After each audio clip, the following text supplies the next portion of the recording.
محمود الاقصر بلدنا، ازيك؟ اهلا وسهلا. ازي حضرتك؟ عامل ايه؟ لا من ساعه ما كنت ضيفنا من سنتين ونص اهو، لا الدنيا الحمد لله اتطورت. لا الحمد لله اتطورت. دي دنيا جميله. انت شغلك جميل. الله يخليك. بقى شغلك اجمل.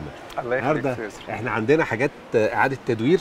اشتغلنا السنه دي برضو على اعاده التدوير. ايوه. فكره الشيش اللي الناس كلها بتشيله وتركب على موتيل. هنا الشيش. نعمل ايه الشيش. كده؟ ده تقيل مش لا مش تقيل.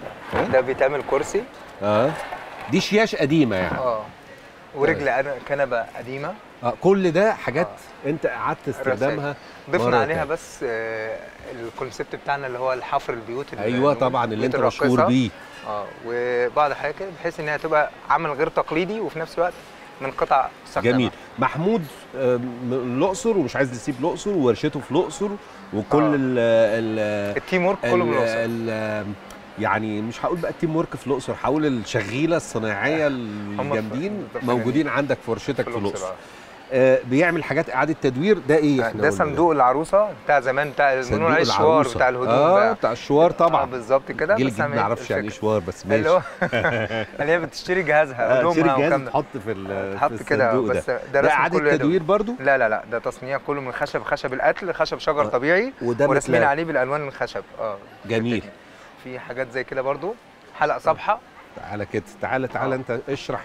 مالكش دعوه بيا. طيب. انت اشرح هنا شغلك. فكره حلقه صبحه. الفكره ان هي بنت طويله كده ورقبتها طويله والحلق هو اللي في ودنها هو المرايه. حلقه اهو. الغرض هنا ان الشكل يبقى وظيفي وجمالي في نفس الوقت. ليه كونكت اتنين كده. حلو يا محمود. اجمل حاجه انك انت يعني ايه، انت اللي كل الشغل ده تصميمك. تصميم الحمد لله. وحتى الرسومات دي ده شغلك. والرسومات دي كلها شغلك. زي مثلا هنا ليه مش عامل توقيعك؟ لا عاملين ساين ممضي بس اسمه شويه. في هنا اهو موجود. وكل لوحات دي ليها معنى وليها دلاله. زي مثلا الحلق والعمه اللي هناك دي كده هناك اهي.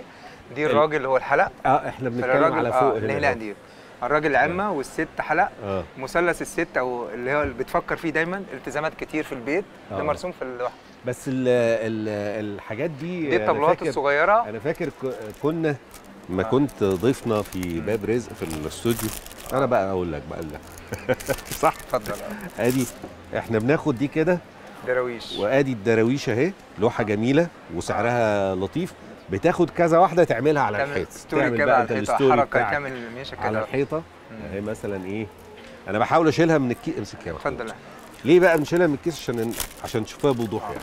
حتى الموتيفات الشعبيه القديمه اللي كان نستخدمها زي القله والزير والحاجات دي.